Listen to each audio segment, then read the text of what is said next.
We have to live into this new identity. You see, for me, it was a matter of living into that new identity. I could end up wallowing in the misery of my time management and continuing to blame, or I could decide to own it and develop a new identity for myself. And I decided for myself that, okay, if I want to make change, then I need to create a new identity. Yes, I'm a Christian, but what do I want my girls to remember me for? And I decided this is that I wanted them to know me as a godly man that was madly in love with their mom and somebody that they wanted to be best friends with in their adult life. And so to make that happen, then there's certain truths that need to take place. I needed to be trustworthy.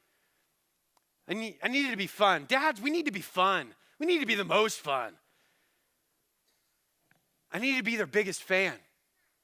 But to be their biggest fan, it means I needed to be around for all of their wins and for their losses. I couldn't just show up at the games. I needed to know the stats.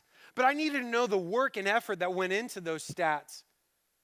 I needed to be around, which meant I needed to change my priorities. If I needed to be around, I needed to start saying no to some of the hangouts with the guys.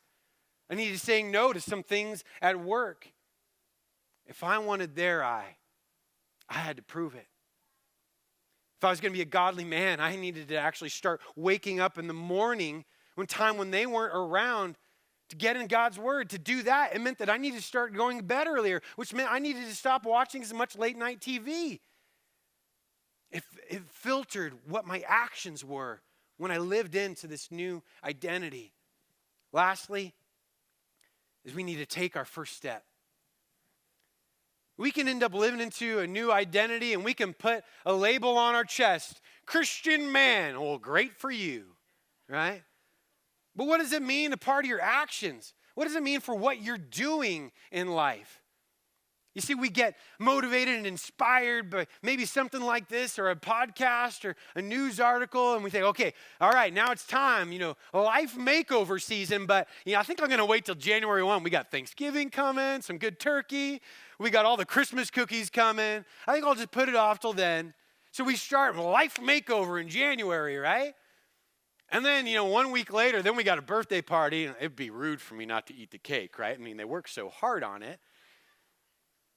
But we think it's going to be this big life makeover. And the more I've looked into it, the more I've read about this, it's not about a big life makeover. It's a matter of a simple choice, a 1% change on a daily basis. And James Clear, in his book, Atomic Habits, he talks about atomic as in micro changes on a daily basis will affect your life forever because it's simple and it's doable. 1% change over the course of a year will end up in a 37% change overall. Well, I would love to be 37% healthier. I'd love to be 37% less debt. Some of you are like, amen, right? You see, he studied the British cycling team who was a laughingstock of the cycling world. They had never won a championship. They'd never won the Tour de France. They never had anybody. And so much so that companies wouldn't sponsor them because they didn't want their name associated with losers. That's when you know you're bad, right? And so they decided, they had all the training. They started making 1% changes to what they did. They experimented with their muscle cream and what was going to be for the best recovery for the muscles. Just 1% change. They messed with the lubrication for their chain, for their bikes. 1% change, less friction. They messed with the outfits that they wore and the types. And 1% change would make them faster. And after 5 years, they won their first Tour de France, and now they are the most winning team in all of cycling. They won more consecutive races than any other team. 1% change did that. So what's your 1% change? What's the thing for you in your life that you need to decide today is my day? Today is my day. You see, for me, when it was running and I decided to start running, the 1% change wasn't I was going to go run a mile. No, that actually sounds kind of hard, right? For many of us, like, oh, run a mile, ew, that's scary. I avoided that in junior high, and I don't want to do it now, right? So 1%, what is 1%? 1% could be that you're just going to get your running shoes and your outfit set aside. You're like, that's ridiculous. No, that's what I did for 3 days in a row before I ever put my shoes on. Not because I was just, oh, there's my 1%. Because I was lazy and I didn't want to get up, right? 1% might be filling your water bottle. 1% might be just putting the shoes on and start walking. And all of a sudden that 1% adds up, and then I was able to run 26.2 miles. Right? 1%. 1%. It's exponential in what takes place, and what can be the change in your own life if you implement a 1% difference today and say, I'm going to start living in my own identity. My identity as a Christian. And I leave you with this. What do you get your value from? Where do you get your value? In today's day and age of performance, we are all concerned with our value. But our value must come from the cross. Our value must come from the cross. You see, your value is determined on what you're willing to spend on something. I've traveled all over the world and in international marketplaces. Everywhere you go, there's these little trinkets and souvenirs that you can bring home and put on your mantle to prove that you're some sort of big shot world traveler, right? That's what they're there for.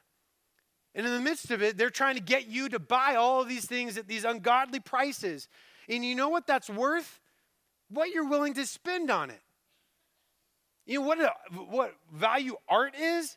It's worth what you're willing to spend on it. So through this one marketplace, there's this little trinket, this marred, messed up, broken thing. That's me. This sinful man that's messed up in my life time and time again. And Jesus was walking through and he said, I want that one. And Satan, the vendor, said, how much are you willing to pay? He said, I'm willing to give my life. I'm willing to give my life because I value you and you and you and you, sir, that much. He values you. He loves you.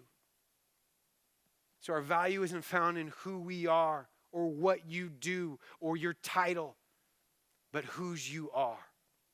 And every time we work for the applause of the man, every time we work for the applause of others, and all of a sudden we start following that, we're discounting the price that Jesus paid for our lives. We're saying, I'd rather serve that applause than the one that gave his life for me. Whose applause will you be living for? What will be your first step?